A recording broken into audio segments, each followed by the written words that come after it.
بسم اللہ الرحمن الرحیم۔ اسلامک انفولینڈ کے تمام ناظرین کو السلام علیکم۔ ایک مرتبہ حضرت عیسیٰ ابن مریم علیہ السلام کسی پہاڑ کی چوٹی سے گزر رہے تھے تو اس وقت ابلیس ان کے پاس آیا اور اس نے ان سے کہا کہ روح اللہ، یہ بتاؤ کہ کیا تمہارا خدا اس بات پر قادر ہے کہ اگر تم اس چوٹی سے نیچے گرو تو وہ تمہیں بچا سکتا ہے؟ حضرت عیسیٰ علیہ السلام نے کہا، جی ہاں، میرے رب کو یہ قدرت حاصل ہے۔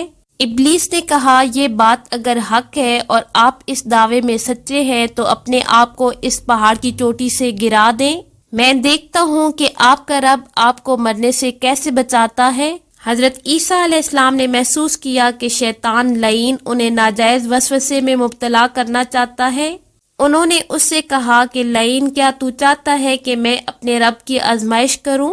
یہ علیحدہ بات ہے کہ مجھے اس بات کا یقین ہے کہ اللہ میری حفاظت کرے گا اور اللہ کا فرمان برحق ہے اور ہمیں اس میں شک کرنے کی کوئی گنجائش نہیں ہے، لیکن میں خدا کی آزمائش نہیں کرتا۔ پھر کچھ دنوں بعد ابلیس ان کے پاس آیا اور ان سے کہا کہ اے عیسیٰ، تم تو اللہ ہو، چونکہ تم مردے زندہ کرتے ہو اور غیب کا علم جانتے ہو اور لوگوں کو غیب کی خبریں دیتے ہو۔ حضرت عیسیٰ علیہ السلام نے اس کی بات کاٹتے ہوئے کہا کہ اے ابلیس، تو جھوٹ کہتا ہے، میں خدا کا مستجاب الدعوات بندہ ہوں۔ اللہ تعالیٰ میری دعا قبول کرتا ہے اور اسی کے حکم سے مردے زندہ ہوتے ہیں، اور جہاں تک غیب کی باتوں کا تعلق ہے تو اللہ مجھے غیب کی اطلاع دیتا ہے اور میں لوگوں کو اس کی خبر دیتا ہوں۔ جب ابلیس نے دیکھا کہ حضرت عیسیٰ علیہ السلام اس کے جال میں پھنسنے پر آمادہ نہیں ہے تو اس نے چیخ ماری اور ان کے سامنے سے بھاگ کھڑا ہوا۔ ابو نصر نشا پور کا ایک سلطان ہو گزرا ہے۔ ایک مرتبہ وہ اپنے لو لشکر سمیت دارالحکومت میں داخل ہو رہا تھا کہ ایک مکان سے کاری کی آواز نے اسے چونکا دیا۔ ابو نصر اس کی آواز میں قرآن سننے کے لیے رک گیا۔ قاری نے دلسوز آواز میں سورہ آل عمران کی آیت نمبر 26 کی تلاوت کی، جس کا ترجمہ کچھ یوں ہے کہ آپ کہہ دیجئے کہ اے اللہ، تو ہی مالک الملک ہے، تو جسے چاہے سلطنت عطا کر دے اور جسے چاہے سلطنت چھین لے اور جسے چاہے عزت دے اور جسے چاہے ذلت دے۔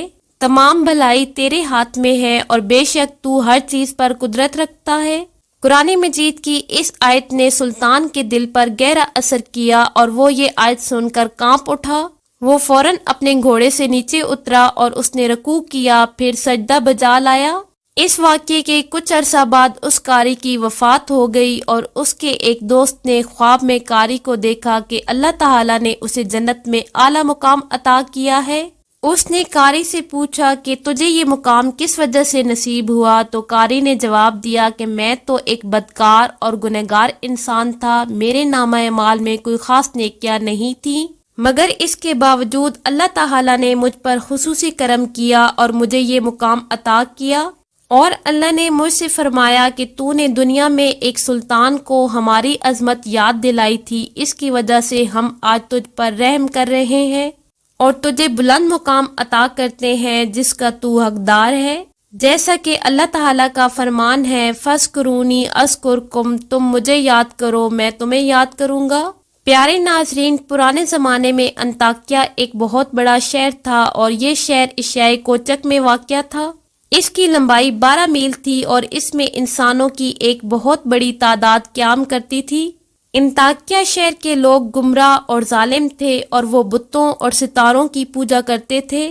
اس شہر کے لوگ گمراہی میں مبتلا ہو چکے تھے تو اللہ تعالیٰ نے ان کی رشد و ہدایت کے لیے 2 نبی بھیجے۔ اہل شہر نے ان دونوں انبیاء کی تردید کی تو اللہ تعالیٰ نے ان کی طرف تیسرے نبی بھیجے۔ ان تینوں انبیاء نے وہاں کے لوگوں کو اللہ کے راستے کی دعوت دی اور شہر کے گوشہ گوشہ میں انہوں نے تبلیغ دین کی اور لوگوں کو توحید کی دعوت دی۔ ان انبیاء نے انہیں عقیدہ توحید کے بارے میں بتایا اور یوم قیامت سے آگاہ کیا اور انہیں عذاب خداوندی سے خبردار کیا، لیکن وہاں کے اہل شہر بڑے بدبخت تھے۔ ان تینوں انبیاء کی مشترکہ دینی کوششوں کا ان پر کوئی خاص اثر نہیں ہوا۔ پورے شہر میں صرف 40 افراد نے ہی دعوت حق کو قبول کیا۔ اس شہر کے دوسرے لوگوں نے تینوں انبیاء اور ان کے پیروکاروں کو پکڑ کر ان پر ظلم کی انتہا کر دی۔ ان مظلوموں کی گردن میں سوراخ کر کے اس میں رسی ڈالی گئی اور شہر کے ظالم لوگ رقص بسمل سے لطف اندوز ہوئے۔ اس شہر میں ایک مرد مومن رہتا تھا جس کا نام حبیب النجار تھا، اور وہ انبیاء پر ایمان لایا تھا، لیکن وہ اپنے ایمان کو دوسرے لوگوں سے پوشیدہ رکھتا تھا۔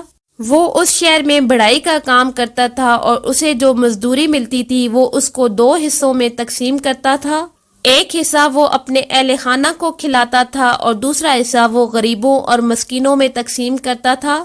جب حبیب النجار کو اس ظلم کا پتہ چلا تو انہوں نے اپنی قوم کو تبلیغ کرتے ہوئے کہا کہ اے میری قوم، ان رسولوں کی پیروی کرو اور ان کی اتباع کرو جو تم سے کوئی اجر نہیں مانگتے اور وہ راہ راست پر ہے، اور اس ذات پاک کی بندگی کرو جس نے تجھے پیدا کیا ہے اور جس کی طرف تم سب کو لوٹ کر جانا ہے، اور اس ذات کے علاوہ کسی کو معبود نہ بناؤ، جبکہ اللہ اگر مجھے کوئی نقصان پہنچانے کا ارادہ کر لے تو ان بتوں کی شفاعت مجھے کوئی فائدہ نہیں دے سکتی اور نہ ہی یہ مجھے چھڑا سکتے ہیں، اور تم لوگ سراسر گمراہی میں مبتلا ہو۔ میں تو اللہ تعالیٰ کی ذات پر ایمان لے آیا ہوں، لہٰذا میری بات سنو، ان بتوں کو چھوڑ کر صرف اللہ تعالیٰ کی وحدانیت پر ایمان لے آؤ۔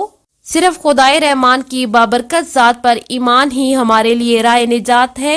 اے لوگوں، میں ایمان لے آیا، لہٰذا تم لوگ بھی میری بات مان لو اور اللہ تعالیٰ کی وحدانیت کا اقرار کر لو۔